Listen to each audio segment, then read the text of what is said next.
it's 1. And it has got cells inside.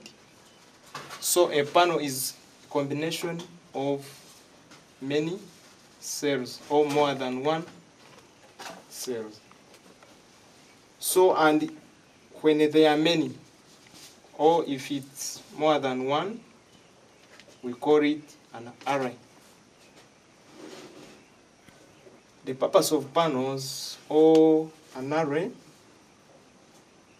is to collect rays and charge the battery. So from the panel, here is our charge controller. And the main function of a charge controller, 1, it's a termination between panel, battery, and loads, as you see here. Because these wires, first one are from panels, this one goes to battery, this one to loads. Another use, it prevents the battery from overcharging and over discharge. What I mean of overcharging, battery getting more charges than expected or than normal. And the over discharge, it's draining the battery to a voltage it is expected, because the battery shouldn't go below 11.5. Oh, okay, 10. It shouldn't go below that voltage range. Yeah, another thing, it prevents backflow of current from the batteries to the panels. Yeah. And another one, it indicates you the status of the battery, whether it's over low charged, fully charged, or medium. It has got these LEDs. This one, the first one, indicates panel up. If a panel is charging, it blinks, as you see. The second one, this one here, it is the status of a battery when it's fully charged. As you see now, it's fully charged. That's why it is in green. And when it's maybe in medium or half charged, it's in orange. Here, it's orange. Then if its status is in low mode, it indicates red. And here you are not used, or you are not allowed to put on lights. Even it's soft, it will disconnect the loads automatically when the status is in red. But here in yellow, green, you are ready to use. Okay. So here is our battery, and the purpose of the battery, it acts as a storage facility or a store. And it's called a battery when it's 1. But if it's more than 1, it's a bank. It's called a bank. Yeah. That's what I can tell you about our system. And no one should tamper with it. Here there is no any switch, no what, as you see. And maintenance, it should be kept clean and free from dust. Yeah. And it should be kept in a well-ventilated place. The battery? Like this. All this system should be in a well-ventilated place.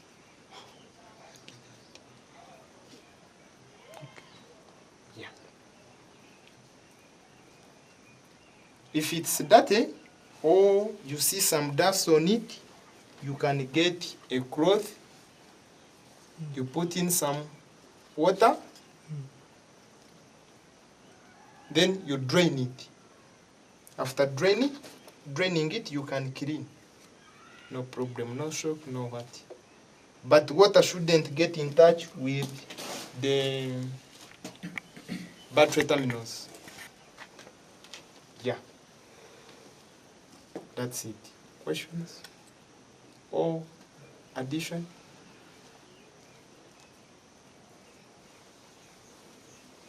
Yeah,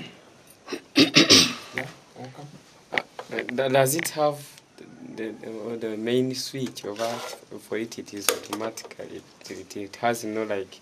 It's automatically controlled. Okay. If it's a bigger system than this one, we put a main switch. But if it's smaller than this one and in DC, the controls remain the switches. So, if you are not using, let's say, a certain room or anywhere, or when it's daytime, don't leave security lights on, or don't leave any room with light. Yeah, because a switch remains as a control switch for this one. Okay.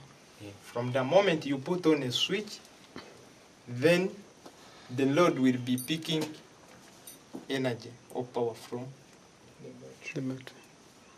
Yeah. So yeah. instead of switch, the safety issue is when it is red, you don't have to use anything. That is the warning Yeah. sign. So you have to use at least until the yellow one. Here, no questions? No more questions? Yes? So we go here behind, we've got our socket. The same applies to this socket.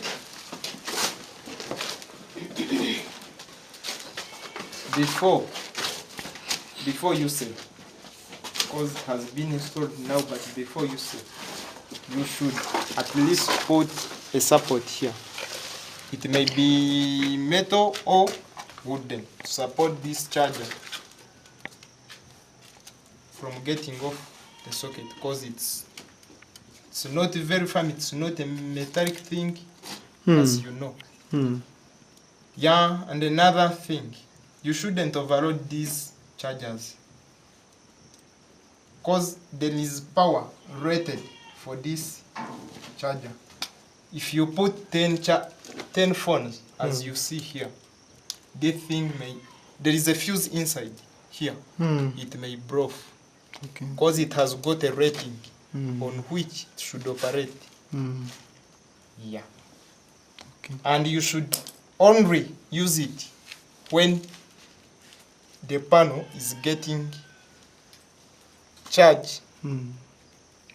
That is daytime, not night, not any other day. If you see that the panel is not getting sufficient charge to charge the batteries, you shouldn't use this charging, because you will use it during the day and it has been over cloudy. Then at night you will not receive light So you will not at time. have enough. Okay. That's Another thing, you should not put your It AC appliances for AC. is not applied You for. should not put appliances for AC alternating current. They should only be for DC. In these socket outlets. Okay. Yeah. In addition, as I've told you that this system is for DC only, these sockets are used mainly for AC, but even DC can work. But it's installed here to help these visitors, people who come here or who come to visit the school. If one has got a DC appliance below 12 volts or an adapter below 12 volts, it can be applied here. But these chargers of ours, they are for AC, because they change AC to DC in order to charge to a phone to get charged. Yeah, it has got a transformer inside it, changing from AC to or an inverter. Yeah, this one is specifically for DC appliances below 12 volts. So these chargers of ours No. cannot be used. They are not applied here. Okay. They are not applied. Yeah. Instead, you will use this one, but don't overload it. It has got a fuse inside. Yeah, because one thing that you have to understand is this is pilot project. If we were putting 2 panels, we could have put an inverter and then we could have used AC. But since this is pilot, if you put an inverter, you will lose more energy. Yeah. You will not find enough for lighting. So the main purpose of this is for lighting, and also phone charging is an additional. So that is the main purpose as a pilot project. But after 6 months or after 1 year, who knows, another panel will be added and then it could be changed into AC inverter. But this is for lighting. Yeah. Thank you very much. Thank you. Yeah, that's it. I think this is a very If there so